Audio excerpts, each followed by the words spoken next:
Enfin, alors, je ne sais pas si l'idée c'est toujours que ça inaugure un cycle sur les métiers du cinéma ou si c'est. C'était l'idée, oui. C'était l'idée. Bon, on va voir ce que ça va donner. Mais en tout cas, enfin, je trouvais ça très bien de commencer par le montage.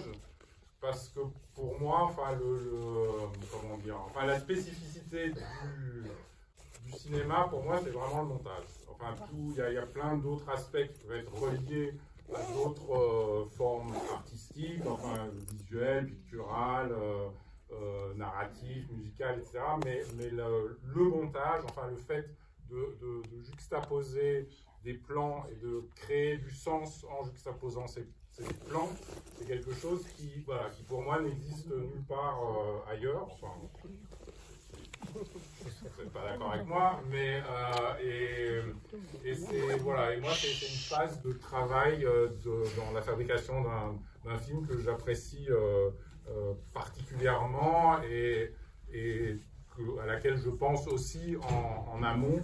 Enfin, le montage pour moi c'est pas quelque chose qui s'invente que pendant la période de montage, mais qu'il faut réfléchir déjà en partie, en tout cas avant. Voilà, mais on aura l'occasion d'en parler. Donc voilà, donc je suis très heureux d'avoir donc une monteuse et un monteur avec nous, de deux générations différentes. Donc Clémence Diard qui a commencé quoi, il y a 10 ans, c'est ça, hein, il y a 10 ans, et Yann Dedet qui, malgré son air juvénile, et a commencé il y a bien plus longtemps, puisqu'il a commencé sur les films de François Truffaut dans les années 70, début des années 70, donc ça date. Et puis par la suite, il a travaillé, enfin il y a eu des collaborations comme ça très fidèles, enfin, que ce soit avec Maurice Pialat, avec Jean-François Stévenin, avec Cédric Kahn et plein d'autres réalisateurs ou réalisatrices aussi. Clémence a donc, enfin, un des films dont elle va montrer l'extrait, Mon seul désir de Lucie Borletot. Et là récemment, un film qui était à Cannes cette année de la comédienne Céline Salette, qui s'appelle Niki, donc sur Niki de Saint-Phal. Voilà. Donc on va,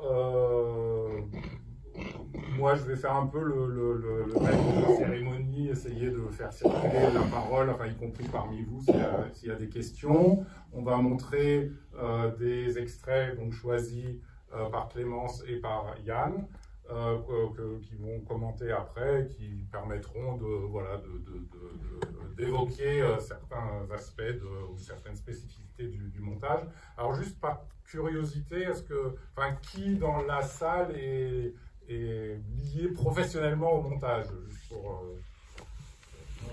quelques-uns, alors ok, il ne faut pas qu'on dise trop de conneries. D'accord. Voilà.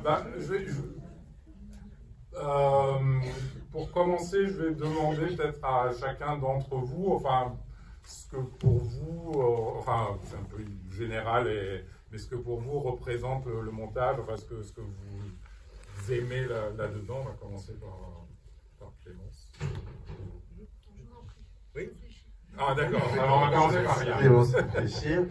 Pour poursuivre ce que tu disais, c'est ce que tu disais Orson Welles aussi, il n'y a que le montage, etc. Bon. Alors, surtout, je ne dirais pas qu'il n'y a que, et puis tu n'as pas dit exactement ça, mais je pense que surtout l'opération vraiment intéressante, c'est que c'est justement l'opération finale. Voilà, c'est qu'après, il n'y a plus de... Après ça, il n'y a plus de chance d'améliorer. C'est terminé, hein, le tournage est fini, bon, cette période-là est finie, et on monte avec ce qu'il y a, ou quelquefois on retourne, mais en tout cas, voilà, c'est terminé. Et quant à ton idée des éléments, etc., oui, bien évidemment, il y a aussi ça en écrivant, tout simplement. Hein. On est tout de suite en écrivant, tout de suite dans la phase finale, puisque les autres phases, elles sont purement... ça tourne là-dedans, mais une fois que les mots sont là, bon, c'est la seule étape, d'une certaine façon. Qui est peut-être encore plus compliquée, parce que la langue, c'est peut-être... non, je ne suis pas sûr, d'ailleurs. C'est pas plus compliqué que le cinéma. La langue, le cinéma est peut-être encore plus compliqué dans la mesure où il y a plusieurs arts, la musique, la sculpture, la peinture, la direction d'acteur, etc., etc. Voilà, en gros. Alors, deux secondes, j'en profite pour saluer Laurent Rouen, un autre monteur qui nous rejoint et avec qui je travaille régulièrement et avec qui on va surtout échanger dans la deuxième partie de la soirée, donc après la projection du film Seules les bêtes que Laurent a monté. Voilà, mais tu es le bienvenu pour intervenir aussi si... Je n'hésiterai pas. Voilà, mais voilà, tu peux soit rester avec nous, soit t'installer comme tu veux. Pardon, donc Clémence. À ce jour, j'ai monté 10 longs métrages, dont 6 premiers films en fait. Et je constate que les réalisateurs et réalisatrices avec qui je travaille restent vraiment beaucoup à mes côtés. Parce que le montage, c'est vraiment un endroit vraiment un terrain de recherche. C'est vraiment, comme vous disiez, l'endroit où on pose le point final.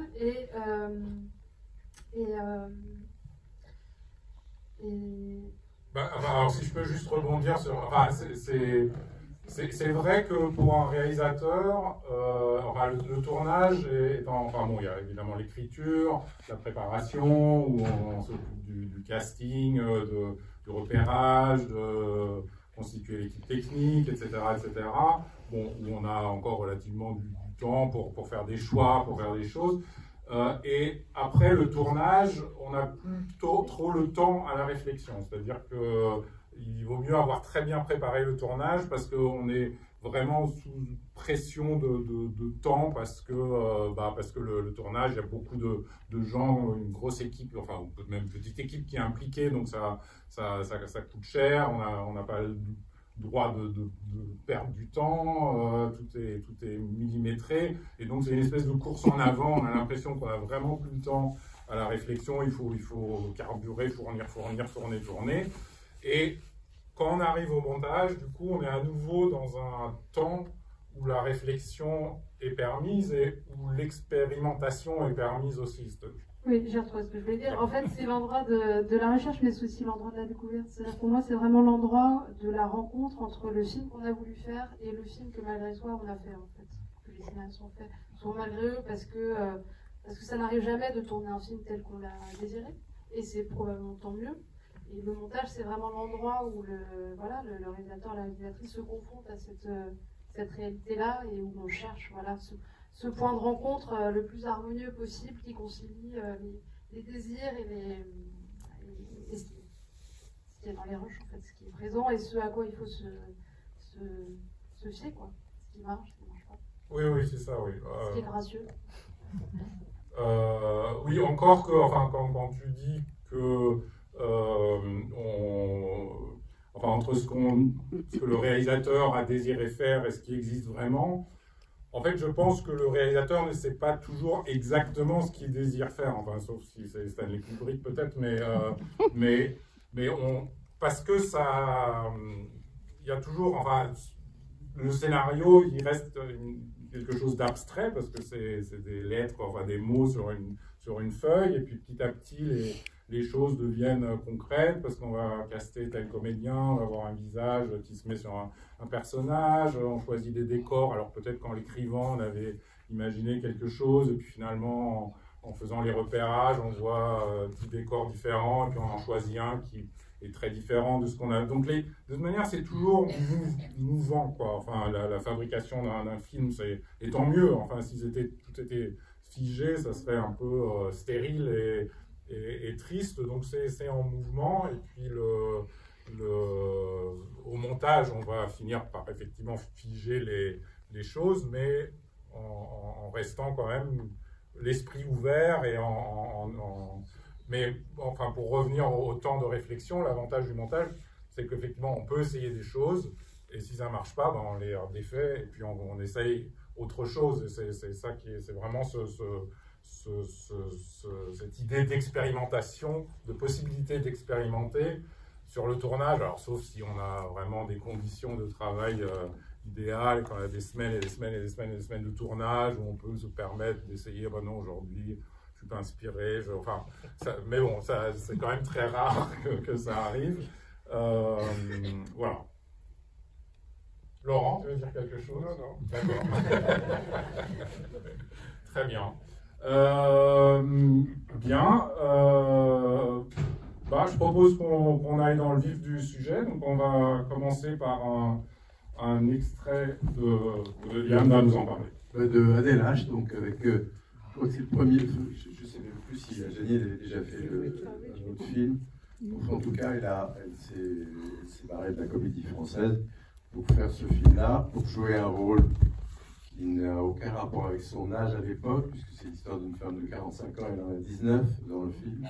Mais elle a tellement ébarnouflé Truffaut qu'il a tout de suite dit, bon, la puissance de ce personnage et tout ça, c'est elle, voilà. Alors, je ne sais pas si vous connaissez l'histoire, c'est une femme donc, qui poursuit un officier de son amour, qui le poursuit au bout du monde, là, en l'occurrence c'est à Halifax, en Nouvelle-Écosse, et elle essaye de continuer, elle a probablement eu une histoire avec lui, ou en tout cas un espoir d'histoire, et voilà, elle le poursuit. Et là, elle est donc arrivée à Halifax, où elle sait qu'il est en garnison, elle est chez sa logeuse, et il va venir la voir. Voilà. Je vous laisse voir la séquence, et après, on en parlera. Voilà. Albert.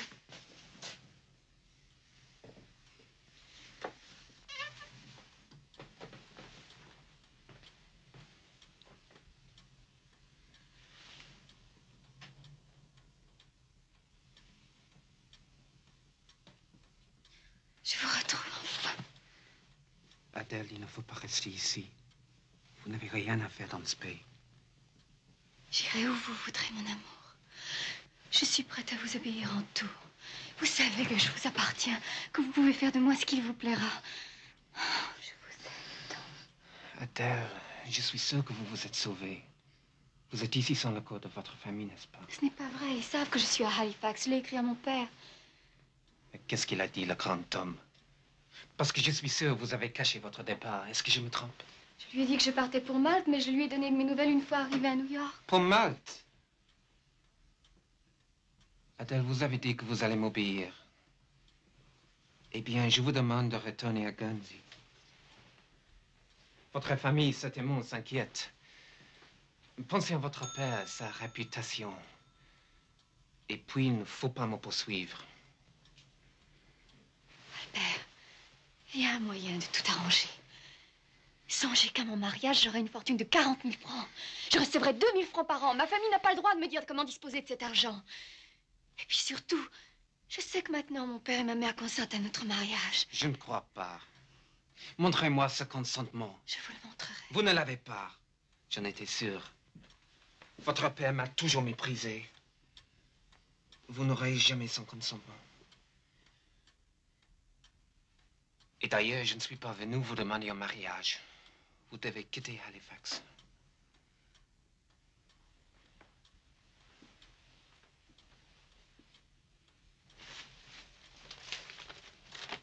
Regardez ceci.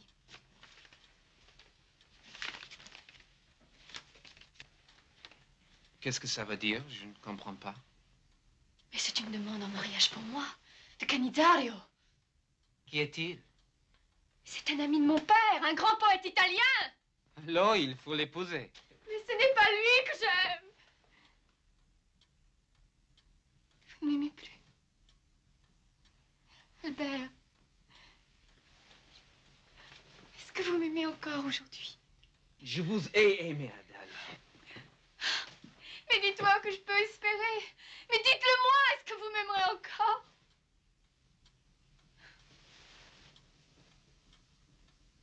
Ne répondez pas. Alors je ne vous demande qu'une chose. Même si vous ne m'aimez pas, laissez-moi vous aimer. Oh oui, laissez-moi vous aimer. Prenez garde. Si vous me rejetez, j'irai trouver vos supérieurs. J'en montrerai vos lettres. Je ferai tout pour vous nuire. Je leur révélerai votre conduite. Je vous ferai chasser de l'armée.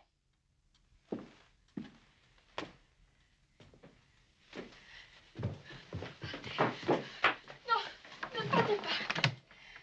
Tenez. Qu'est-ce que c'est? Pour régler vos dettes de jeu. Oh, pour payer toutes mes dettes, il faudrait 10 fois plus. Regardez-le en attendant. Je vous en prie. J'accepte, mais pas comme un cadeau. C'est un prêt. Ce sera ce que tu voudras, mon amour. Tu reviendras, n'est-ce pas? On va se revoir. Si tu préfères, je peux te rejoindre en ville. Et comme tu voudras. Et où tu voudras.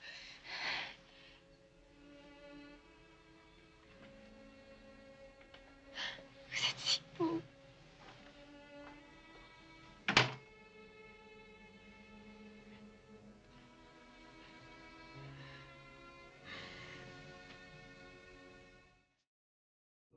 Ça relance sa vigueur qui, je veux dire, peut-être, même si on est fasciné, je pense que je l'étais en montant la première fois quasiment en plan séquence, quelque chose s'use peut-être. Je dis ça, et puis il y a un autre extrait que je vais vous montrer, est plutôt basé sur l'idée contraire, c'est-à-dire au contraire que plus on voit la comédienne, moins ça s'use, parce que plus ça grimpe. Bref, ça montre juste la façon dont je présente que le cinéma c'est très compliqué, qu'on ne peut pas décider avant. Voilà. Alors je ne sais pas si vous voulez poser des questions ou avez des choses à dire par rapport à ça. Et puis, juste, je voudrais quand même savoir qu'est-ce qu'il connaît, qu'est-ce qu'il a vu à Des-Lâches. Ah oui, il y a pas mal de gens qui connaissent ça, parce que j'ai obligé de dire que c'était la fille de Victor Hugo pour les gens qui n'ont pas vu le film et qui éventuellement ne le sauraient pas.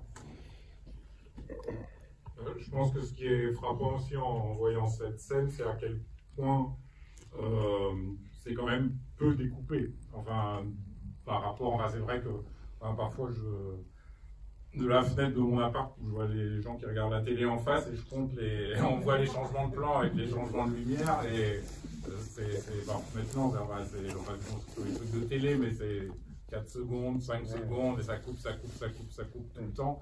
Et même si là, effectivement, on n'est pas tout le temps sur elle et on n'est pas tout le temps dans le plan séquence, on est quand même beaucoup dans des mouvements de caméra qui suivent les personnages, qui nous ramènent de Gianni à lui, enfin, etc. Oui, c'est assez frappant. Je trouve que ce qui est fatigant, surtout quand on regarde la télé dans l'appartement d'en face, c'est le côté je te pose et tu me réponds. C'est-à-dire l'espèce toujours des lignes de dialogue quoi, sur l'un, sur l'autre, sur l'un, sur l'autre. Je trouve que ça systématise complètement quelque chose et ça enlève de la chair, alors que bien évidemment c'est la variation de grosseur et de temps sur l'un sur l'autre, c'est ça qui fait la vie, qui remet de la vie au cinéma, qui effectivement, comme tu le disais tout à l'heure sur le papier, bon, c'est du papier, c'est des mots, alors une réplique, si on filme une réplique, puis l'autre, puis l'autre, puis l'autre, voilà, ça n'ajoute pas de vie, et comme l'essentiel c'est d'ajouter de la vie.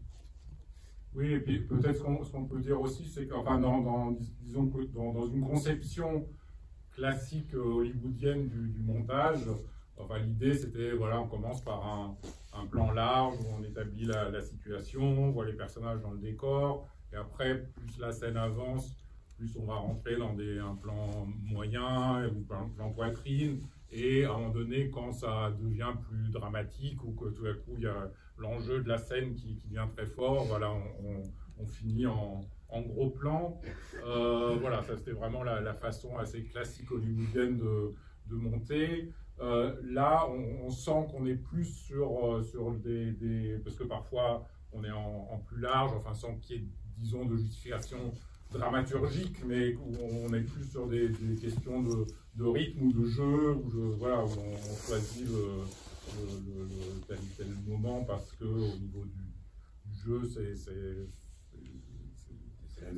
la meilleure prise, et tant pis si ça correspond pas à cette grammaire un peu... Ou tant mieux, parce que là encore, ça fait la variation. Oui, c'est ça. Et je peux dire sur l'histoire effectivement, de conception basique hollywoodienne que quand même Hitchcock a balayé tout ça en ayant l'intelligence absolue justement de ne jamais commencer, enfin, quand il le faut, il peut ne pas commencer sur le plan large pour exposer la situation, etc.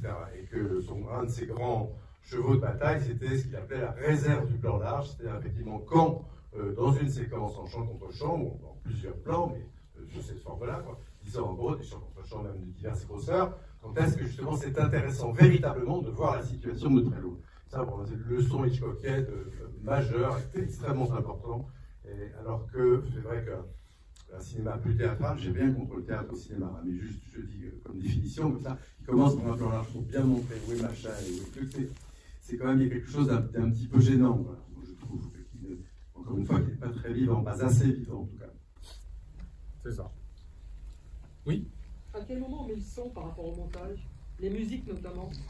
Alors, là, il y a plein d'écoles différentes. Enfin, le son, disons qu'il y a le son direct, qui est le son qui a été enregistré pendant le tournage. Donc, dans un premier temps, on travaille avec ça.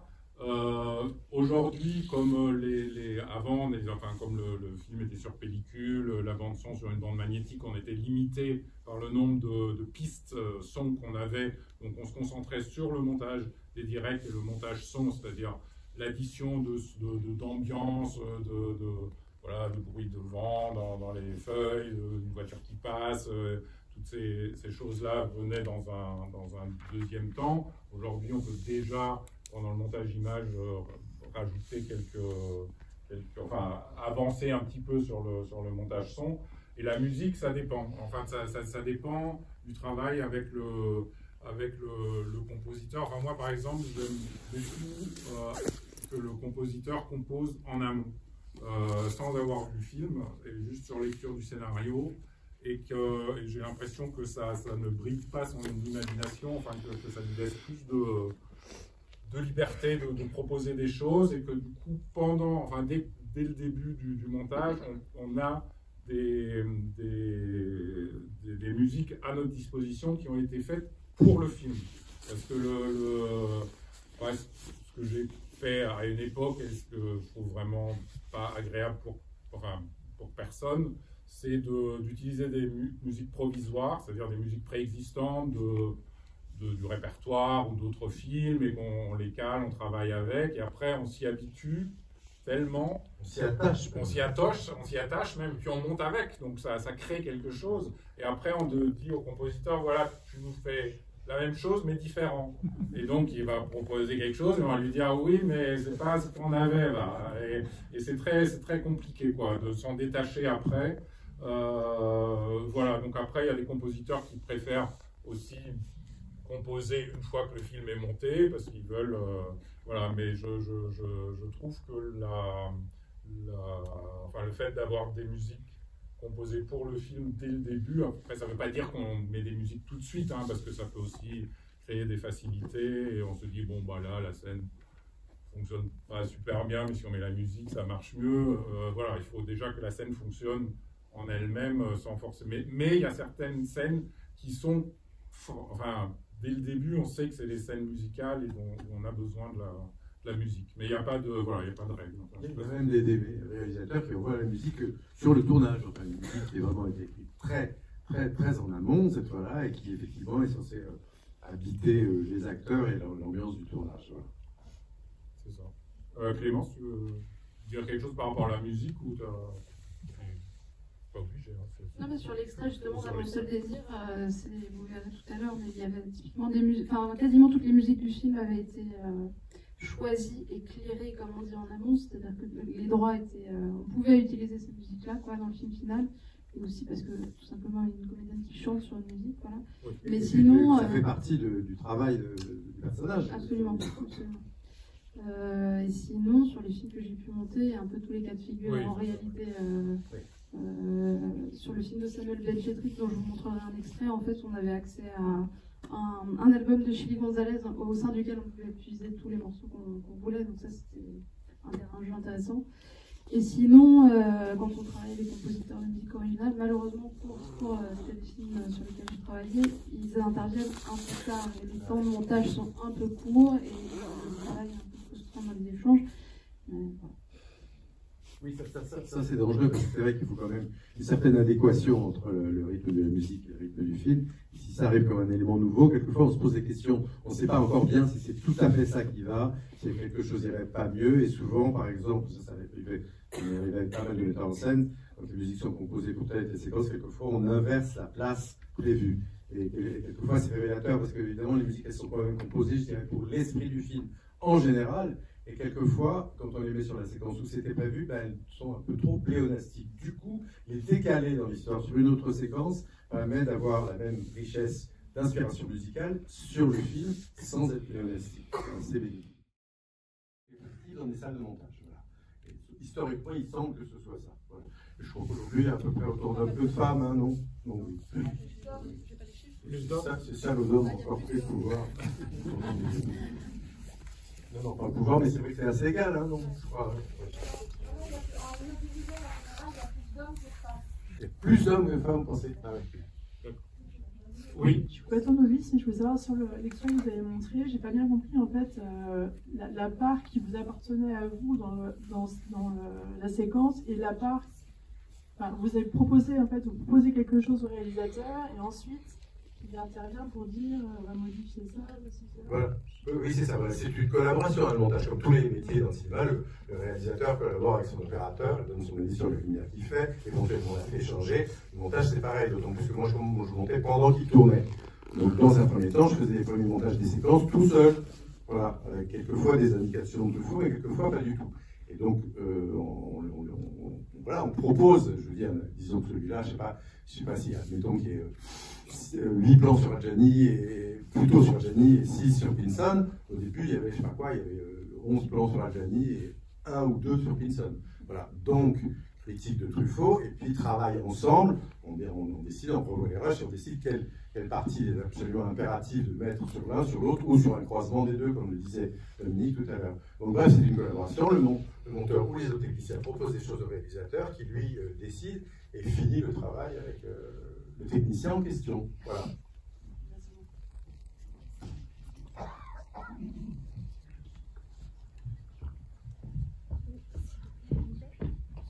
Oui, bon, je vous passe le micro tout à l'heure. Oui, bonsoir. C'est pour. Je trouve que cet extrait est extrêmement intéressant. Et justement, le dernier plan sur Adjani, j'imagine qu'on aurait pu choisir aussi. On termine sur son dos, qui traduit forcément une fermeture du personnage et un anéantissement. Mais on aurait pu aussi terminer sur son visage complètement abasourdi et dans le chagrin total. Et voilà, j'ai pas pu m'empêcher de penser en tant que réalisateur ou réalisatrice, et vous-même en tant que monteur, est-ce qu'il y a eu une discussion sur ce dernier plan? Est-ce que on choisit une fermeture totale ou est-ce qu'on ouvre sur son visage en plein chagrin, quoi? Alors, je pense que, si mon souvenir est bon, toutes les prises finissaient par le dos d'Adjani. Et je pense que c'est un désir de réalisation de Truffaut qui pensait effectivement que la fragilité d'un personnage de dos fait imaginer un visage beaucoup plus bouleversé encore qu'on ne pourrait le voir. Donc je pense que c'est vraiment un choix, un espoir de mise en scène et un choix précis pour arriver à ce que je viens de raconter là. D'accord, merci.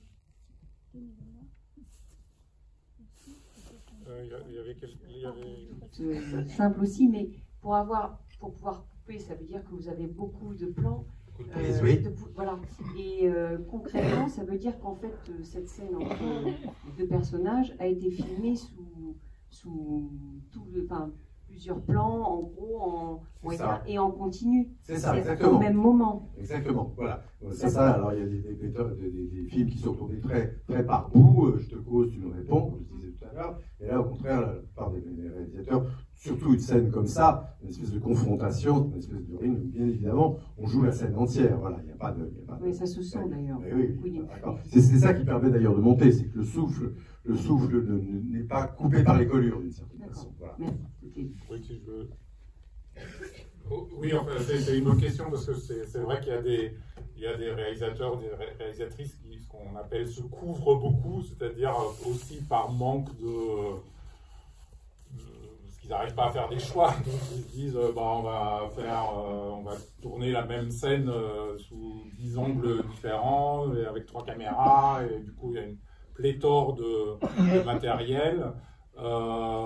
Et d'autres qui vont dire telle scène, je sais exactement comment je veux la tourner, je veux que ça soit un plan séquence, j'ai pas envie que ça soit découpé, voilà. Donc il y a plein de cas de figure selon les scènes et selon les méthodes de travail des différents réalisateurs. Alors on va passer donc à un extrait de À mon seul désir, donc, que Clémence a monté. Et tu veux dire quelque chose avant? Oui. Donc À mon seul désir, c'est le 3e film de Lucie Morletot, qui a réalisé avant Fidelio, l'Odyssée d'Alice et Chanson douce, que vous avez peut-être vu, et vous avez peut-être vu aussi celui-là, je ne sais pas. Mais pour ceux qui ne l'auraient pas vu, je vais situer un peu le contexte. Donc À mon seul désir, c'est le nom du cabaret érotique où se situe l'action du film. Et on suit Manon, le personnage principal, joué par Louise Chevillotte, qui, le film démarre comme ça, arrive dans le cabaret et se propose d'essayer. Elle dit qu'elle a envie d'essayer de faire du striptease. Et je vais vous montrer un extrait qui se situe entre 20 et 30 minutes du film. En fait, j'ai refait un petit montage pour coller deux séquences pour pas que ce soit trop long.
Aussi bref qu'un claquement de doigts. Je le sens jusqu'au fond de mes tripes. Tu comptes bien trop pour moi. Si je m'en vais, c'est à regret. Ton souvenir gravé en moi. Je t'aimerai toujours.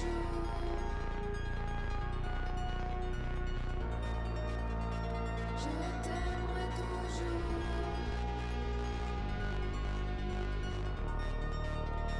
Je t'aimerai toujours. Je t'aimerai toujours.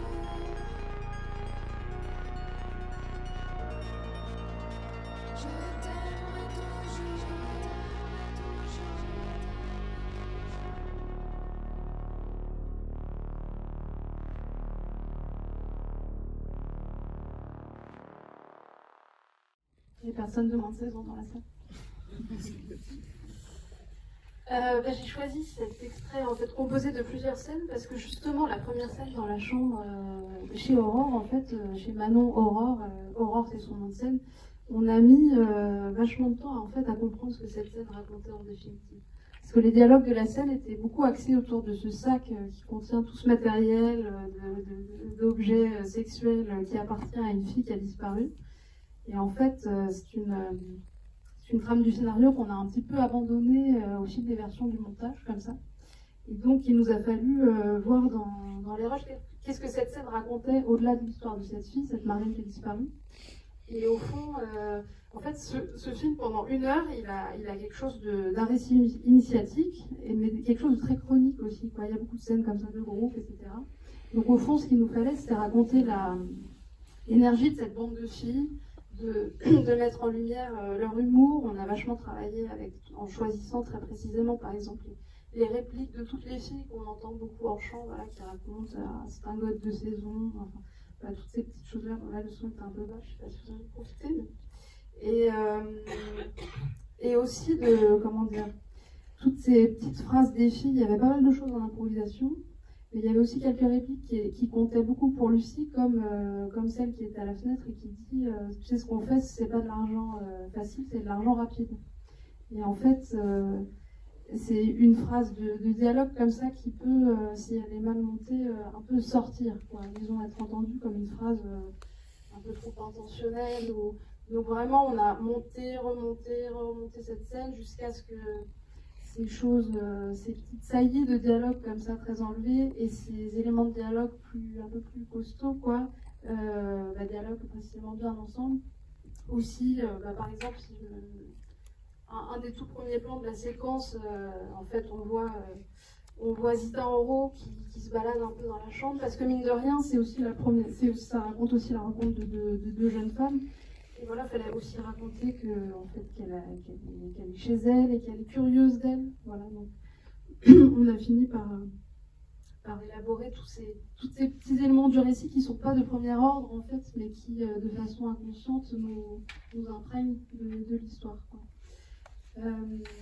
Et ensuite, alors la scène au club, alors Lucie, elle a instauré un dispositif de mise en scène où il y avait des canevas de séquences de numéros, mais une grande part d'improvisation laissée aux comédiennes. Donc en fait, cette scène, c'est 3 séquences assez longues, mais 3 prises, quoi. Voilà. Donc il nous fallait, presque comme il y a quelque chose d'un peu documentaire dans la façon de monter ces scènes, trouver, voilà, qu'est-ce qu'on voulait en tirer. La Marseillaise, qui est une chose qui a jailli sur le tournage, était assez savoureuse, et on s'est dit, ok, ça va être la fin de la scène, et comment on va tendre vers ça. Pendant assez longtemps, dans les versions du montage, on avait gardé, par exemple, je me souviens d'une blague c'est une façon de faire du second degré sur le choc post-traumatique. Et ça, par exemple, quand on avait projeté le film à des spectateurs tests, pour avoir des regards pendant le processus du montage, on s'est rendu compte que c'était une blague qui passait pas, par exemple. Ça allait trop loin, c'était trop du second degré, donc on a un peu arrondi les angles, voilà. Et quand le numéro devient vraiment sexuel et qu'il y a le mime, voilà, d'avoir un acte sexuel, par exemple, on avait la possibilité de faire exister les hommes, enfin pas que les hommes, des femmes dans le public, et de faire exister le public.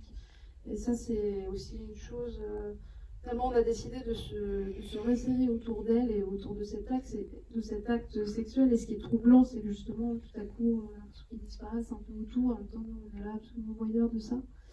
Et c'était particulièrement passionnant sur ce film de monter les scènes d'amour, parce qu'il y en a énormément, enfin pas que d'amour, mais des scènes de nudité et des scènes d'amour. Et parce que dans la deuxième moitié du film, ça devient plus il y a une romance, quoi. Il y a une histoire d'amour, et les scènes qui mettent en scène les deux filles amoureuses sont plus pudiques quand il s'agit de sentiments, et en même temps elles font presque plus d'effet, alors que notre regard, il a été quelque part usé déjà par ces corps pendant déjà 1 heure. On a l'impression qu'on a tout vu, et en fait non. Et ça a été important dans notre travail aussi de doser ces choses-là. Et cette scène de numéro, elle avait la vocation aussi de raconter comment Aurore, voilà, commence à se sentir à l'aise en fait de faire des numéros. Il y avait un petit dialogue comme ça quand elles sont allongées sur le canapé, où Zita Enro, le personnage de Mia, lui chuchotait à l'oreille, t'inquiète pas, ça va aller. Et par exemple, c'est des choses qu'on a décidé de complètement balayer, parce que il nous a semblé qu'à 30 minutes de film, il était plutôt question de raconter que ça y est, elle avait pris pied dans cette nouvelle profession, et de ne pas raconter encore la jeune qui débarque. Voilà. Donc en fait, les scènes et leur vocation, elles se précisent, elles se cherchent. Et en fait, un petit dialogue comme ça peut vraiment changer totalement l'appréciation de la scène.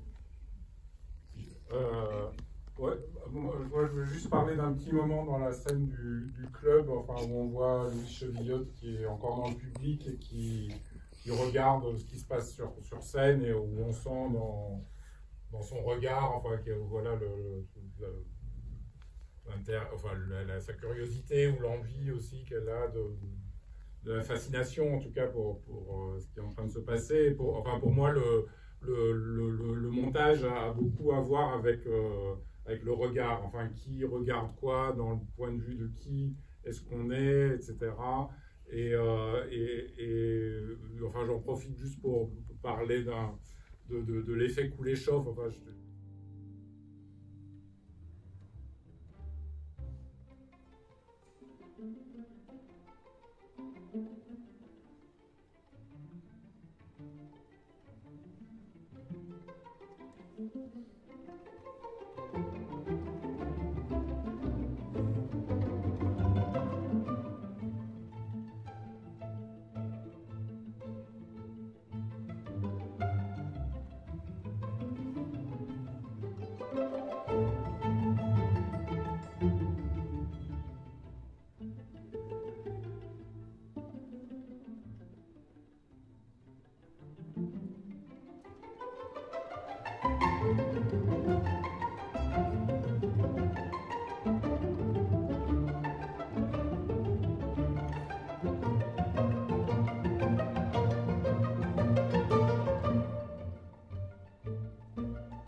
connaissent pas, en fait, c'est une espèce d'expérimentation qui avait été faite enfin, au tout début je ne sais plus quand c'était d'ailleurs, je me souviens. Au début du Bref, 20e. enfin, et donc en fait c'était un plan d'un comédien russe qui regarde quelque chose. Ivan Molchoukin a ensuite exilé à Montreuil. Merci Stéphane. Et donc ce plan de regard sans expression particulière était monté avec après un plan enfin, je sais pas, il y avait une fois un poulet dans une assiette, une cuisse de poulet dans une assiette, enfin, je sais plus, c'est exactement ça. Une autre fois, une petite fille, et une autre fois, un chien menaçant, un truc comme ça, quoi. Et donc, c'était montré à des spectateurs, et à chaque fois, eux prêtaient des intentions au jeu du comédien. Il disait avec l'assiette, bah, il a l'air d'avoir faim, avec la petite fille, il a l'air d'être attendri, avec le chien, il a l'air d'avoir peur. Et c'est ça qui est un peu magique dans le montage, c'est que, ce que je disais au tout début, c'est que la juxtaposition de deux plans crée voilà, un sens et peut effectivement aussi influencer ce qu'on lit dans le jeu du comédien. Bon, après, si on a un comédien qui joue en plus la peur ou la faim ou l'attendrissement, c'est bien aussi, évidemment. Mais voilà, mais c'était juste pour dire que c'est histoire de regard, de point de vue, dans le point de vue de qui est-ce qu'on raconte quelque chose, qui voit quoi. Et ça, c'est toujours aussi lié à la mise en scène. Enfin, il y a un exemple de Hitchcock, par exemple, dans Les 39 marches, où il y a un homme qui se sent poursuivi, et il est dans un appartement, il regarde par la fenêtre, et il voit dans la rue deux types qui semblent le guetter. Et donc, dans les conversations de Hitchcock avec Truffaut, Truffaut pointe ça et dit que dans un remake qu'il avait vu du même film, la scène était la même, mais le réalisateur avait choisi de faire des plans rapprochés de ces deux types. Et il dit qu'en fait, on n'est plus dans le point de vue du personnage, parce que lui les voit de loin. Donc déjà, ça affaiblit la scène, et le fait de les voir de près, ça leur enlève du mystère et de la menace, parce qu'on voit deux types qui ont un visage, etc.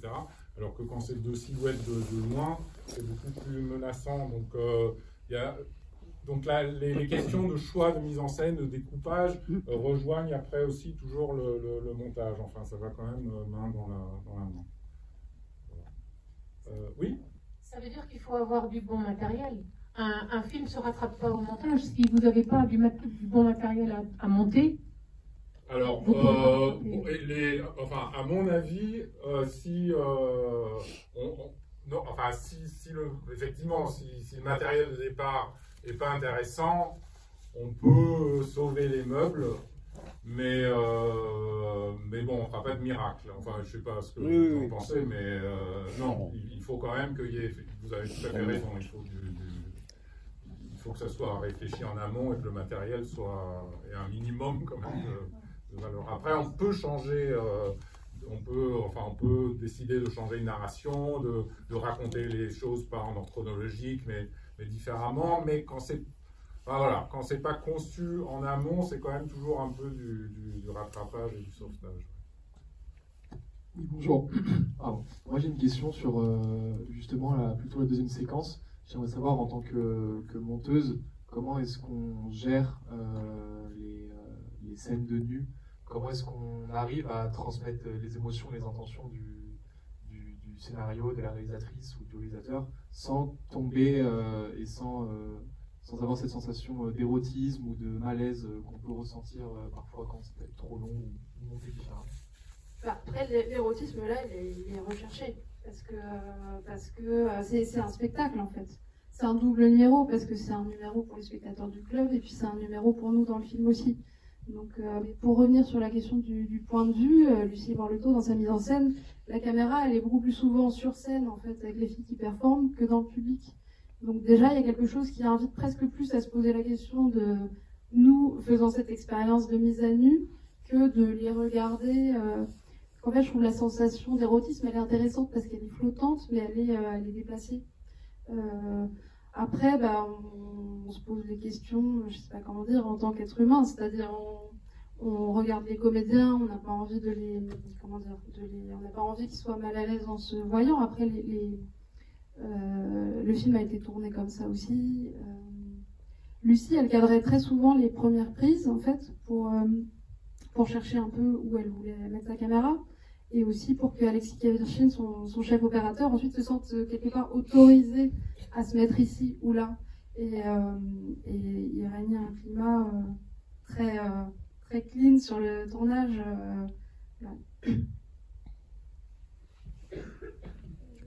Oui, moi j'avais une question sur les liens entre réalisateur et monteur. J'imagine qu'il y a des cas de figure fort différents, mais par exemple, est-ce qu'il y a des cas de figure où le réalisateur est extrêmement présent dans la cabine de montage et que le visionnement des rushs oriente aussi le tournage, d'autres cas de figure où on laisse le montage déjà se faire et puis le réalisateur intervient plutôt à la fin. Enfin, je ne sais pas, il doit y avoir des différents cas de figure et en fonction de quels critères ou de quelles relations. Voilà. Pour parler de ce film précisément, par exemple avec Lucie, on se connaissait pas, voilà, on s'était rencontrés autour du scénario dans un café, et elle m'avait dit j'aimerais bien que tu m'attendes pour monter et qu'on commence ensemble. Donc en fait c'est un film qu'on a vraiment, on a dérushé, on a regardé tous les rushs toutes les deux, parce qu'aussi elle avait raison, elle disait c'est une façon de faire connaissance en fait. On va être enfermé des jours entiers devant les images, on va réagir à ces images, et donc on va voilà, confronter immédiatement le point de vue. Je crois que c'était aussi pour elle une façon de retarder quelque part le moment où on allait commencer à assembler les choses, parce qu'il y a une petite appréhension aussi de... Quand on regarde les rushs, ça reste des potentialités de film, et quand on commence à assembler, ben voilà, on se heurte à des potentielles difficultés. Mais il m'arrive aussi de commencer, ça se fait souvent, le montage en parallèle du tournage. Et donc, dans ces cas-là, pendant 4, 5, 6 semaines, d'être seul, de débaucher en fait une première version du film, et ensuite le réalisateur arrive. Il y en a qui adorent ça parce que du coup, ils se confrontent pas justement au labeur de retraverser toutes les prises, de tout regarder, mais ils sont assez rassurés de voir quelque chose de déjà qui a une tête de film un peu grossier, mais sur lequel ils peuvent rebondir. Mais ça dépend sur quels critères, ça dépend de chaque réalisateur et de la façon dont ils ont envie de travailler, tout en parle. Oui, enfin, je pense que ça dépend effectivement des relations de travail, et puis même aussi de...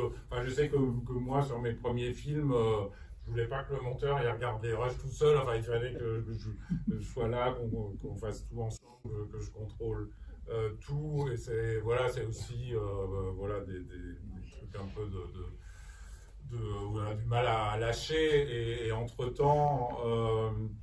enfin, comme maintenant avec Laurent, on commence à avoir une relation de travail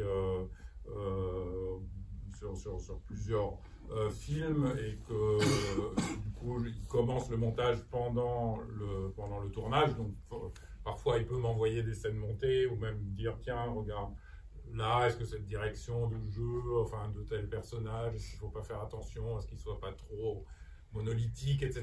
Des choses comme ça. Mais c'est vrai que finalement, j'aime bien, après le tournage, quand j'arrive en salle de montage, qu'il y ait déjà des propositions et de découvrir des choses. Mais c'est vrai que c'est aussi une... Je sais que Laurent, par exemple, il a un regard très très juste sur le choix de prise par rapport au jeu. Enfin, c'est très rare qu'on revienne sur des... Enfin, après, on peut toujours revoir des prises, mais souvent, on reste sur celle qu'il a choisie. Et ça aussi, c'est une qualité d'un monteur voilà, d'avoir un regard assez juste sur le jeu, et de faire les choix en conséquence. Et à partir du moment où on est en confiance là-dessus, voilà, mais après j'aime bien être en salle de montage parce que c'est un plaisir, quoi, de faire les choses ensemble, voilà. Mais il n'y a pas de règles. Après, il y a des monteurs aussi qui viennent quasi jamais. Pas des monteurs, ça c'est embêtant. Des réalisateurs qui se désintéressent un peu du truc, ça peut arriver aussi. Oui, bonsoir. Juste une petite question par rapport à la séquence dans la rue, très rapide. Juste un petit terme technique que je commence à déceler maintenant, qui est le jump cut. Je voulais juste savoir si c'était utilisé souvent, si c'est plus dans les films d'aujourd'hui, enfin voilà, et est-ce qu'il y a pas des règles, mais bon, enfin, à quelle occasion, à quelle fréquence. C'est quoi un jump cut? Si vous pouvez expliquer, parce que, moi, c'est quand les deux personnages marchent et que tout d'un coup, on fait comme un saut dans l'image. On fait un saut dans l'image, ils avancent à nouveau.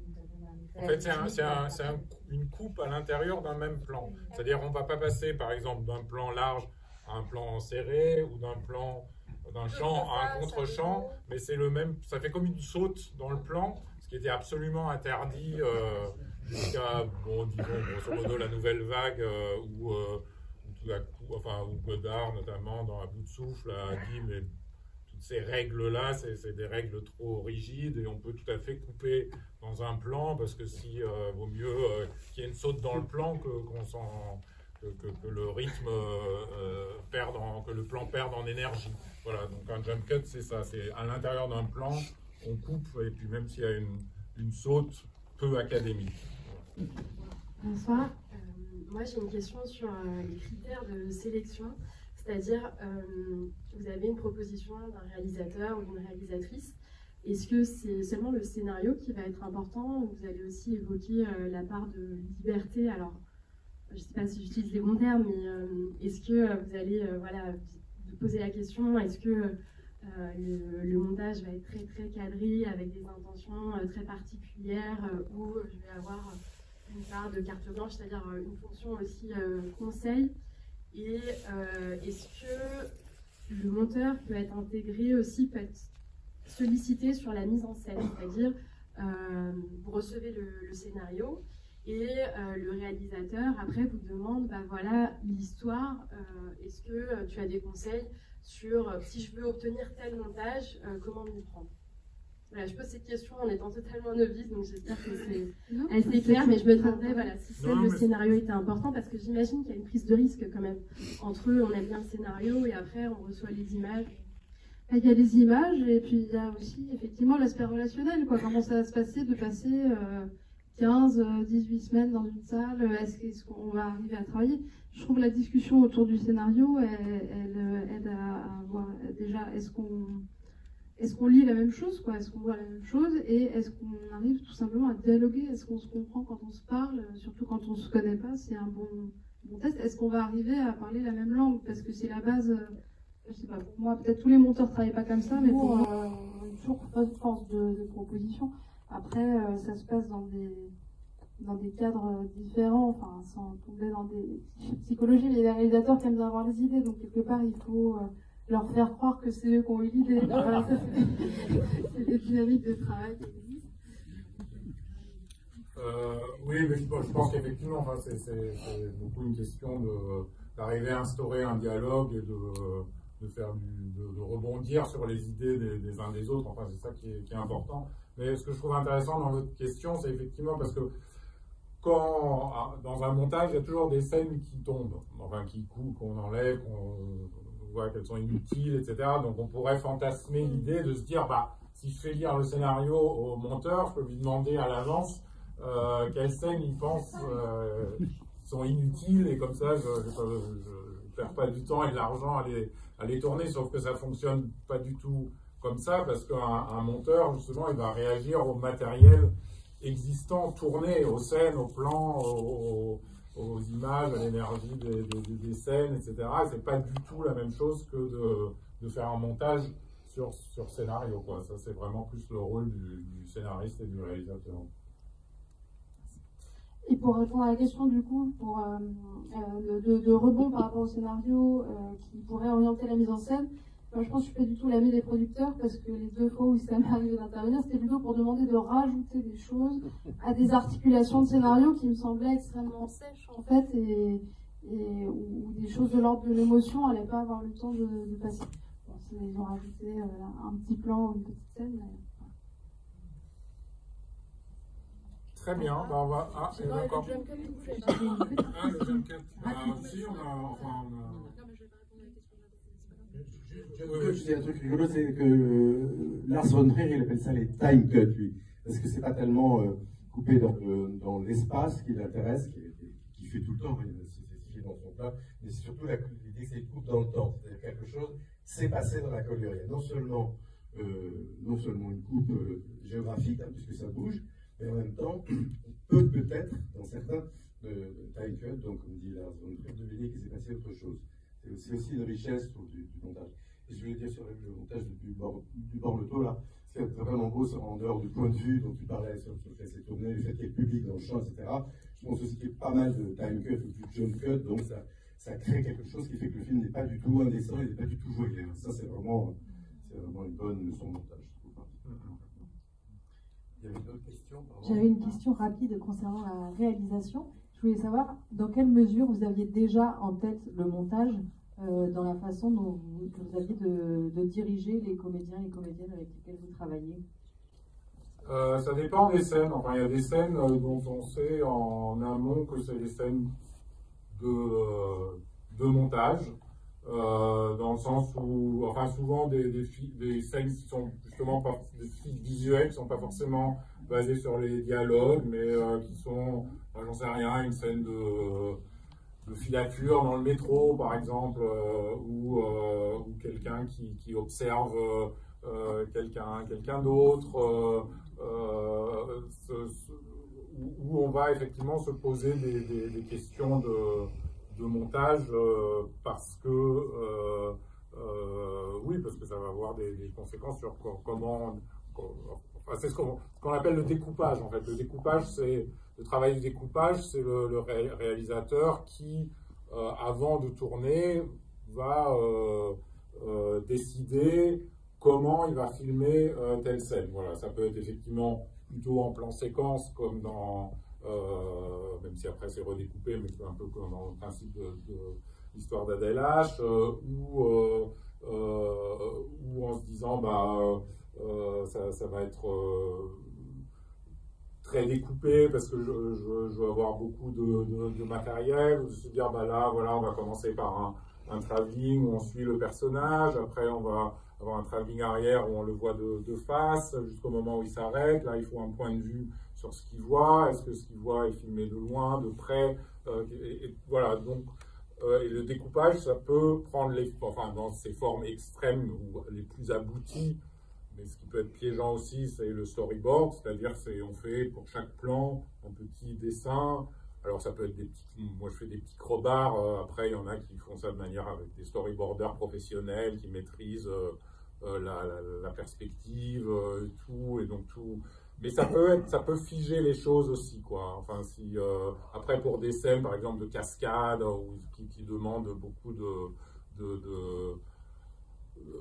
moyens ou de choses techniques, c'est quasi indispensable de le faire pour savoir exactement comment on va tourner ça, et pour pas se retrouver tout à coup dans une improvisation totale alors qu'il y a 500 figurants qui attendent et qu'il faut faire brûler une maison, etc. Et après, ça dépend des réalisateurs ou des réalisatrices. Il y en a qui moi, j'aime bien y réfléchir avant, essayer de découper les choses en amont. Après, par exemple, je n'arrive pas à le faire si je connais pas très bien le décor où on va tourner. Enfin, de le faire avant de connaître le décor, je trouve ça impossible, parce qu'on s'adapte aussi au décor. Le décor peut aussi donner des idées d'angle de prise de vue, etc. Et il y a des réalisateurs qui préfèrent se reposer sur l'inspiration du moment, disons, et arriver sur le tournage et voir les comédiens jouer et se dire, une fois qu'ils sont mis d'accord sur les déplacements des comédiens, sur comment ils jouent, de se dire, on va filmer ça comme ça, avec tel angle, tel angle, tel angle. Donc il n'y a pas vraiment de règles. Enfin, ça dépend vraiment de chaque façon de travailler. Mais disons que, enfin, pour moi, l'avantage de plus on prépare les choses, plus après on peut aussi s'en détacher. Enfin, c'est pas, on sait qu'on peut toujours se reposer dessus, mais enfin, il faut garder toujours cette flexibilité, je trouve, quand on arrive sur le plateau et qu'on voit qu'il se passe quelque chose qui correspond finalement pas à ce qu'on avait prévu dans le découpage, de s'y adapter, de changer le découpage, parce qu'on se rend compte que c'est plus intéressant autrement, quoi. Voilà. Mais il y a plusieurs façons de bien monter avec les mêmes roches, ou il n'y a qu'une...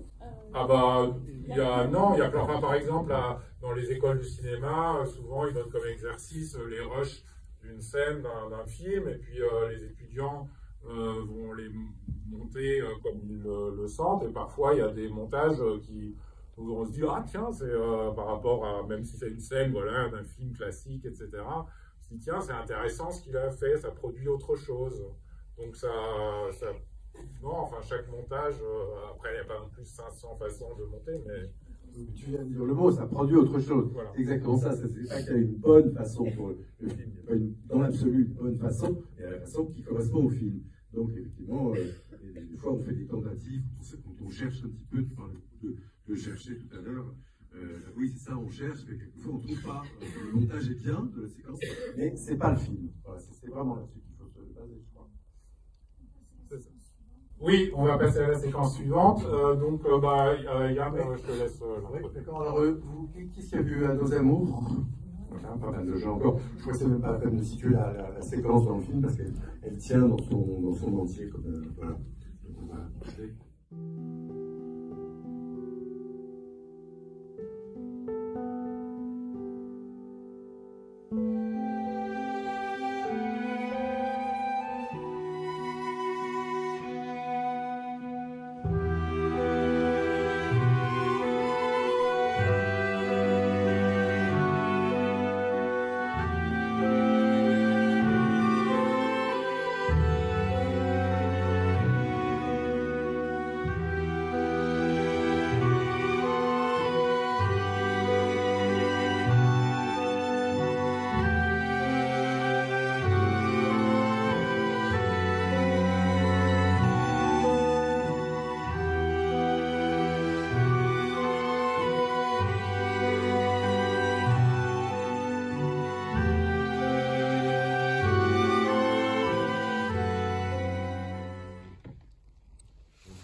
d'Adèle, là on est resté que sur elle, pratiquement. Bon, c'est pas des chants contre chants, c'est plutôt des plans séquences très longs. Je sais pas qui sont à la fois, je sais pas comment vous avez senti ça, mais quand je le revois, je me dis, tiens, j'ai le souvenir que c'est très fluide, et puis en fait, les raccords sont assez cassants en même temps, et puis on est quand même dans un temps assez continu. Bref, pour moi, c'est un bon composé de contradictions, voilà, qui fait que c'est très, très agréable à voir. On est à la fois dans un temps réel, et puis si ça pouvait ne pas finir, puisqu'effectivement, quand on passe à une étape suivante, c'est un peu cassé, mais pas vraiment, on reste dans quelque chose de suspendu. Voilà. Donc, voilà. Ouais. Enfin, ce que je trouve super intéressant dans cette scène, c'est enfin, la question, l'idée de ce qu'on voit ou montre, ou ce qu'on voit ou ce qu'on montre pas, et notamment la notion du hors-champ, parce que c'est vrai qu'on, enfin, dans un montage, disons, de télé, entre guillemets, quand on se dit, bon, bah, quand quelqu'un parle, il faut le montrer, ou quand un nouveau personnage arrive, il faut le montrer, et voilà, dans une logique comme ça de champ contre champ, un peu plan-plan. Et là, c'est vrai que au début, quand Sandrine Bonner discute avec le blond, et tout d'un coup, on entend off quelqu'un qui lui, enfin l'anglais qui lui parle, et le fait qu'on ne le voit pas pendant quand même un certain temps, et que c'est seulement elle après qui nous y amène dans son mouvement, crée aussi une attente et quelque chose de beaucoup plus intéressant. Et ça aussi, c'est des choix de montage, enfin, ou aussi déjà de tournage, parce que je ne sais pas s'il y avait d'autres matériels, non, probablement pas. Et pareil, dans un des plans avant qu'ils couchent ensemble, enfin, quand ils sont comme ça, tous les deux muets, et on se dit, bon, bah, elle, on la voit à peine, elle nous tourne le dos, les trois quarts, mais on s'en fiche, quoi. Enfin, c'est pas parce qu'on n'est pas dans son regard, qu'on la voit pas, qu'il n'y a pas quelque chose qui se passe, quoi. Donc, faut pas toujours céder à la dictature, entre guillemets, de il faut montrer qu'on pense être la chose la plus importante, parce que ça ne l'est pas forcément. Et ça marche beaucoup aussi parce qu'il y a un cadreur magique derrière qui est l'oiseleux, et c'est-à-dire qu'il sent tellement ce qui va se passer et qui n'est pas du tout descriptif. Je trouve par exemple dans pas mal de films aujourd'hui, je vois les cadreurs suivre tout. Le gars ramasse sa chaussure, bah, on se baisse sur la chaussure et puis on monte.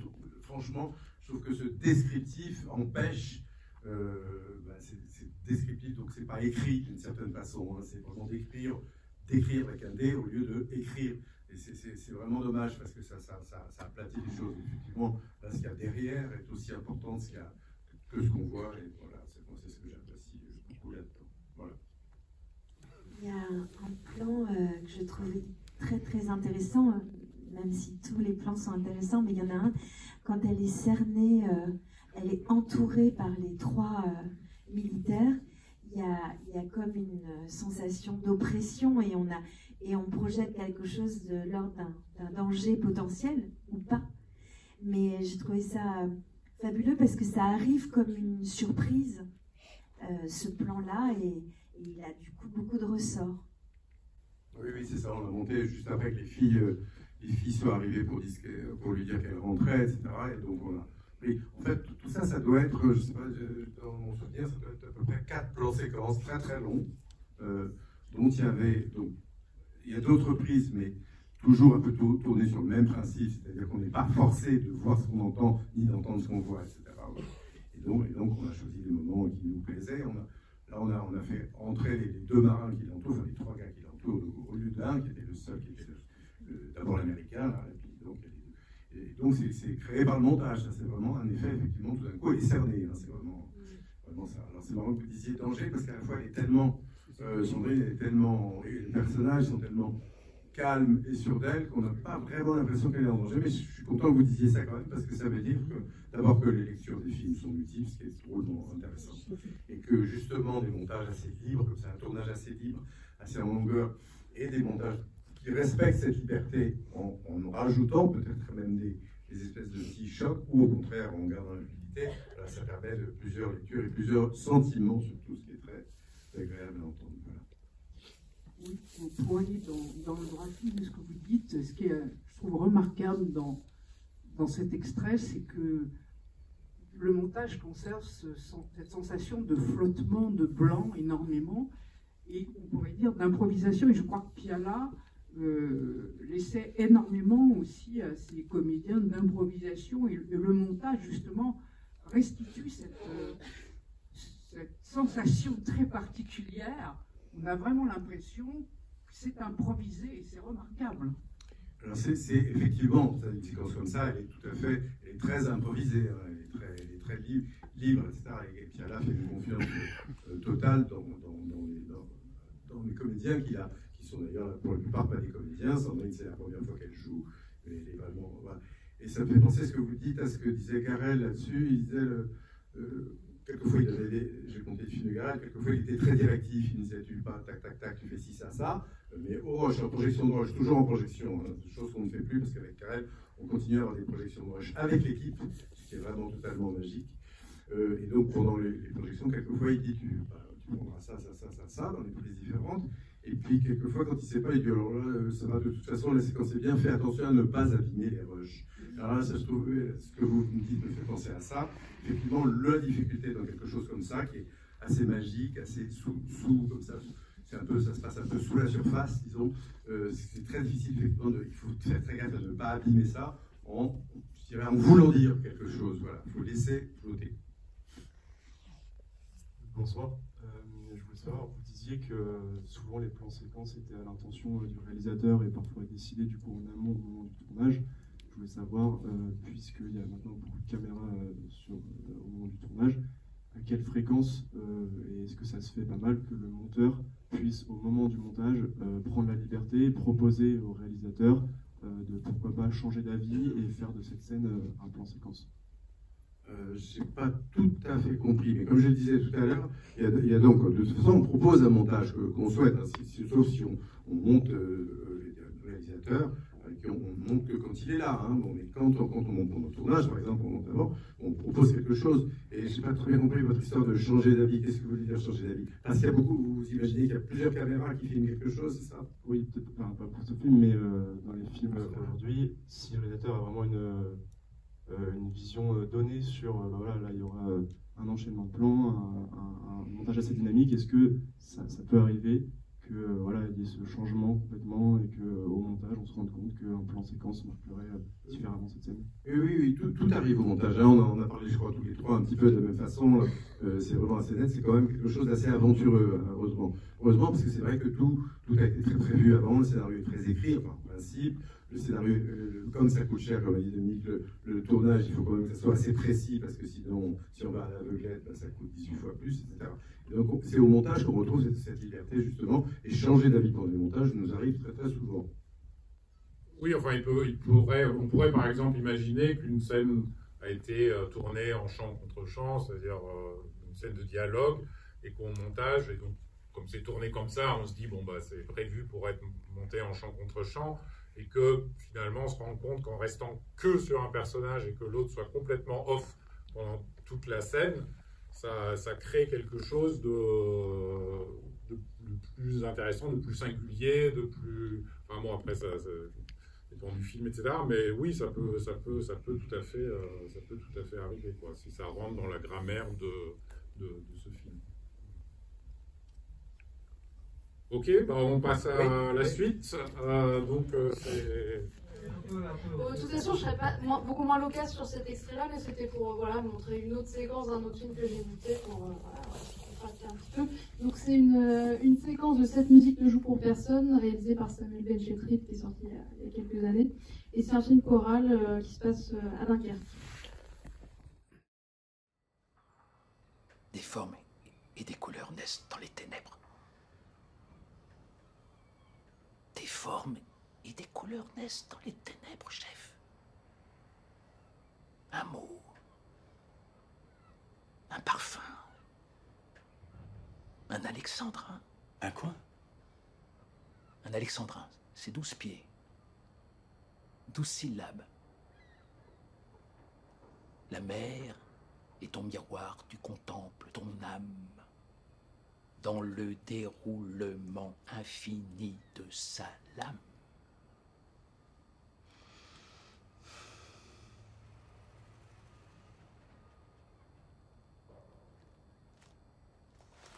Je vais essayer d'écrire un alexandrin pour me faire comprendre de cette caissière jolie. Oui, très bien.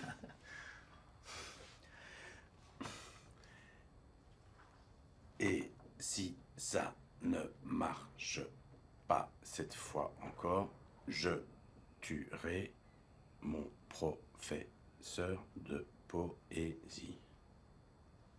Ça fait rond, ça marche pas. Je descendrai mon professeur de poésie, ça fait 12.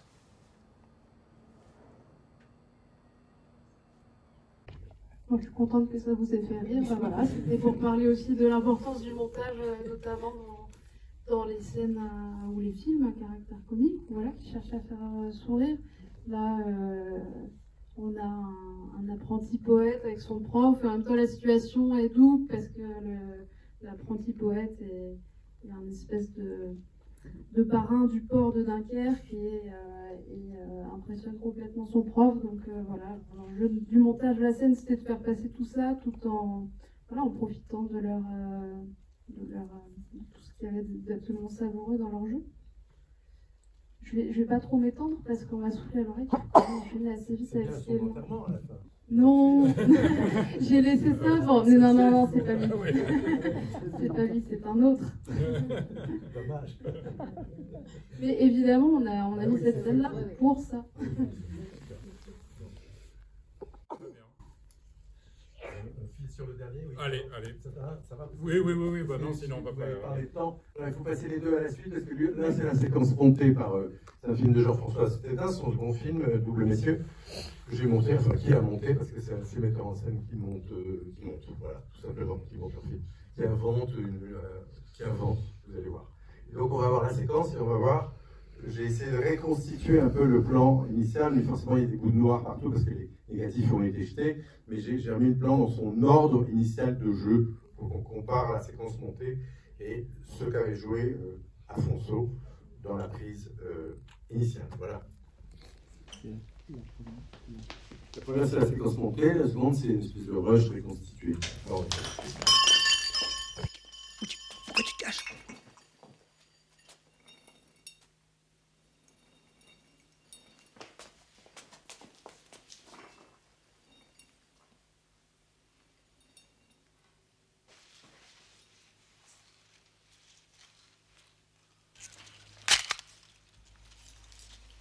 Stéphane? Bonsoir. Je suis désolé, enfin, on est à peu près aussi surpris que vous. C'est un peu compliqué, mais finalement, c'est très simple. Non, mais d'abord, excuse-moi. Parce que... Non, mais écoute, d'abord, on se présente, hein. Stéphane. Alors, vous allez voir, c'est pas compliqué, hein. Alors voilà. Alors, Pierre et André, vous voyez, de la revue Jardin et Maison.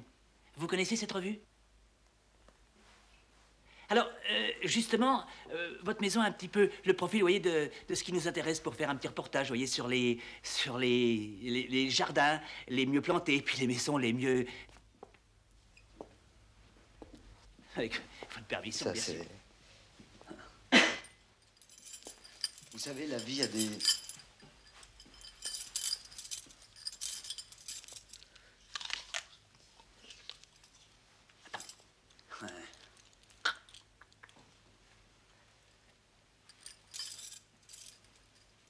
Moi,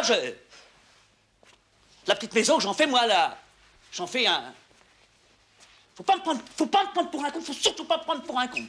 Faut que je carte sur table avec moi, faut pas me prendre pour un con. Hein. Parce que moi, je sais plein de choses, moi. Hein? C'est pas le Kulchowski que je connais depuis longtemps, c'est, je sais, trafic, tu vois, combine. Et puis, en plus, c'est pas Hélène qu'elle s'appelle. Tu sais comment elle s'appelle? Lénie. Mademoiselle Lénie. Alors ça, moi, je peux me suis cassé dans ces cas-là. Ah, faut pas. Je casse. Faut pas me prendre, non. Faut pas me prendre pour un con.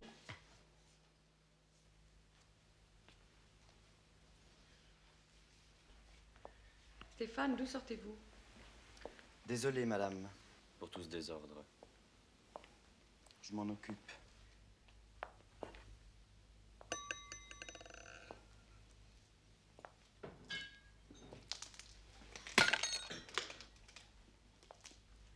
Occupez-vous d'eux, Stéphane.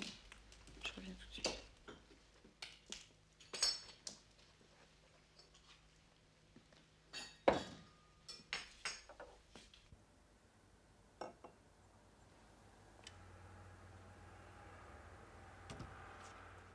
On peut rééteindre, oui.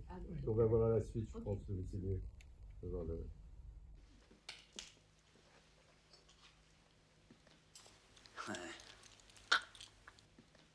Faut que je carte sur table avec moi, faut pas me prendre pour un con. Hein. Moi, la petite maison que j'en fais, moi, là, j'en fais un... Faut pas me prendre pour un con, faut surtout pas me prendre pour un con. Parce que moi, je sais plein de choses, moi. Hein? C'est pas le Kulchowski que je connais depuis longtemps, c'est, je sais, trafic, tu vois, combine. Et puis, en plus, c'est pas Hélène qu'elle s'appelle. Tu sais comment elle s'appelle? Lénie. Mademoiselle Lénie. Alors ça, moi, je peux me suis cassé dans ces cas-là. Je casse. Faut pas me prendre, non. Ah, faut pas. Faut pas me prendre pour un con.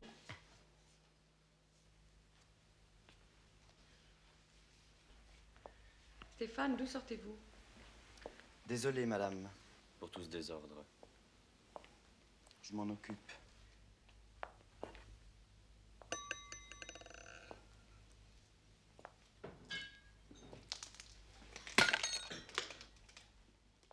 Alors, voilà, donc il y a plein de bouts noirs parce qu'il n'y avait pas tout le négatif, mais en fait, ce que je voulais vous montrer, c'est que Jean-François a complètement truqué le jeu d'Afonso, qui était d'ailleurs absolument furieux quand il a vu le film. Il a fait la gueule à Jean-François pendant 2 ans, parce qu'évidemment, lui avait préparé un travail d'acteur assez logique, c'est-à-dire il commençait par faire la gueule, puis s'énervait un peu avec sa clope, commençait à marcher vers le piano, etc., et commençait à les engueuler, puis ça grimpait, ça grimpait, ça grimpait. Et là, Jean-François l'a montré complètement déprimé au début, et tout d'un coup, il est en pleine rage, il dit la petite maison, j'en fais du bois de chauffage, ou je sais plus quoi, etc. Donc, c'est-à-dire, il a complètement. Déjà, Afonso, il a un jeu assez hystérique quand même. Et nous, on se parlait pendant qu'on montait, parce qu'on disait il va plus vite que la perforation. C'était vraiment assez formidable. C'est vrai que c'est de l'or à monter, un gars comme ça. Mais ce qui est dommage d'une certaine façon, c'est qu'Afonso n'a pas compris qu'on amplifiait encore son espèce de folie, et que sa logique d'acteur qui commence sa colère et puis qui fait la fameuse montée de la colère, et ça monte, et ça monte, et ça monte, et puis ça s'arrête, ridiculisé par le gars qui est venu tout d'un coup, comme ça qu'on n'avait pas vu, c'est encore, comme on disait avec Jean-François, mieux, c'est-à-dire pire, envenimé par le désordre qu'a créé Jean-François dans la colère d'Afonso, en le prenant en pleine colère, puis en le refaisant déprimer un petit coup, puis en le faisant repartir. Voilà. Je ne sais pas ce que vous en pensez, mais comme vous voyez dans la scène montée entière, et puis son rush à peu près dans l'ordre, pour autant qu'il était possible de le reconstituer. Voilà. C'est ça, en tout cas, je vais le montrer, c'est qu'au montage, on peut vraiment, on parlait tout à l'heure de la bonne solution pour une séquence, je ne sais pas si c'est la bonne ou si c'est la meilleure, toujours est-il que pour servir le personnage de Afonso, même à son déplaisir, encore plus qu'il n'était fou, voilà, je pense que c'est une bonne solution, et c'est plutôt plus rigolo. Voilà. Oui, pardon. Je voulais réagir à justement cette création de nuances au montage qui permet de prendre à contre-pied le spectateur et donc de créer des émotions supplémentaires. Et j'aimerais savoir, vous, en tant que monteur, comment vous arrivez à déterminer que prendre un rush, le détourner, le mettre dans le désordre, fonctionne ou pas, vu qu'on connaît les rushs par cœur. Et alors, bon, en général, un metteur en scène, il peut s'amuser à faire ça. Jean-François, qui est un metteur en scène, mon monteur, il peut s'amuser à faire ça avec son matériel. Je veux dire que moi, personnellement, je ne pense pas que j'aurais eu cette idée, par exemple, parce que j'aimais bien sa colère en ordre et tout ça, mais Jean-François, vous avez vu comme il parce qu'il n'y a pas le rush de l'autre, du Bonjour-Champ avec Jean-François et Carole Bouquet, mais c'est vrai que là aussi, il a tordu les bouts, temporellement, ils ne sont pas montés dans l'ordre initial, donc il y a une espèce de système d'aller-retour que Jean-François adore, il a vraiment envie, quand on voit ces films, on se demande si c'est du lard ou du cochon, il a vraiment envie de perdre la géographie, de trouver les choses, etc. Et que la compréhension du film passe par autre chose qu'une logique. Voilà, donc je n'aurais pas eu cette idée, mais en général, moi, ça m'arrive, c'est net quand je trouve des rushs mauvais. Alors là, si je trouve que les rushs ne racontent pas quelque chose, ou ce qu'ils devaient raconter, ou autre chose qui a l'air de tenir, là, je pense qu'on est un petit peu forcé de torturer un peu les choses, mais on le fait, les metteurs en scène le font aussi, il n'y a pas que les monteurs qui font ça, quelquefois ils le font de concert, quelquefois on propose à un metteur en scène un truc un peu tordu, on se le fait jeter à la gueule, ou pas, c'est très possible que ça, entre guillemets, fonctionne. Quand je dis fonctionne, ça veut dire éveille chez le réalisateur quelque chose où il se dit tiens, je n'avais pas pensé, mais ça peut être intéressant. Voilà, qui est exactement le cas d'une séquence comme ça. Voilà. Oui, si je peux juste rebondir. Enfin, c'est vrai qu'en tant que réalisateur, ça dépend. Enfin, si tout d'un coup il y a une proposition qui n'a rien à voir avec ce qu'on avait imaginé, ça peut partir dans les deux sens. Enfin, soit on se dit oh c'est génial, soit on se dit j'aurais quand même bien aimé voir tel que je l'avais conçu avant qu'on déconstruit tout.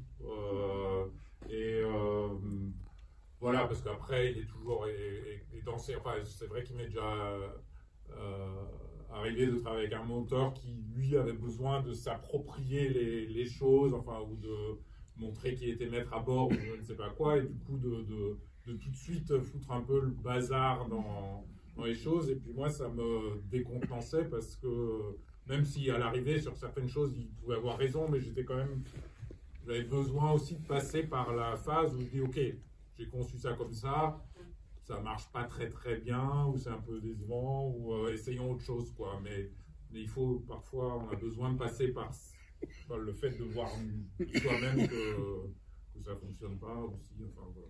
Mais est-ce que tu ne trouves pas quand même que ça, même si c'est pas agréable, ou ça peut être pas du tout le film, c'est-à-dire que ça fait poser des questions aux réalisateurs, parce que c'est quand même l'intérêt de quelque chose comme ça. Hein. Moi, quelquefois, je veux dire, pour m'excuser, quand je monte un truc et que le gars me regarde avec l'envie de me foutre à la porte, je lui dis non, mais c'est un montage qui pose des questions. Ça, bon, pas hypocritement, mais c'est vrai que, non, c'est hypocrite, mais c'est aussi la réalité. C'est important, et ça dit d'abord en secret que ce que j'ai dit tout à l'heure, c'est-à-dire qu'on n'apprécie pas beaucoup la bobine de rush en question, et que donc on a essayé autre chose. Voilà. Parce que l'essentiel, c'est quand même que ça fasse avancer le travail, quoi. Donc, réfléchir, même si ça trouble. Bien sûr, bien sûr.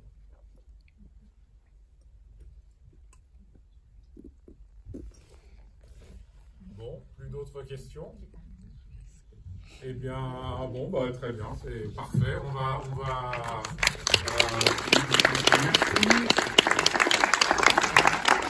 merci beaucoup pour vos questions aussi. Donc là, il y a un pot, hein, c'est ça? Oui, oui. Voilà. Voilà, on vous attend pour l'entracte.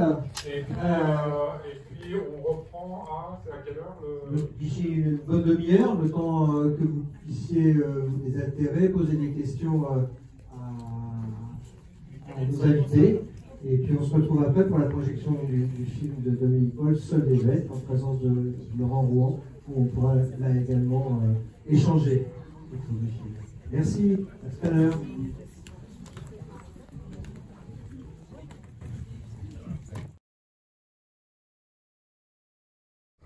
Je ne peux pas ne pas intervenir maintenant parce que c'est la page de pub en fait. Cette grande intervention est le prélude prochain cours Méliès annuel, qui commence en octobre, qui est entièrement consacré au montage. Et la deuxième intervention en novembre s'appelle Jump Cut. La critique formidable s'appelle Enterine, et le film projeté sera à bout de souffle. Ah bah ouais. La première sera sur le montage cut, pour Kevin Le Palais marrant. Et on fait toute l'année beaucoup autour du nouvel Hollywood, mais pas seulement. Jusqu'à parler du montage alterné parallèle, mais si vous ne savez pas tout de suite ce que c'est pas grave. Merci Stéphane.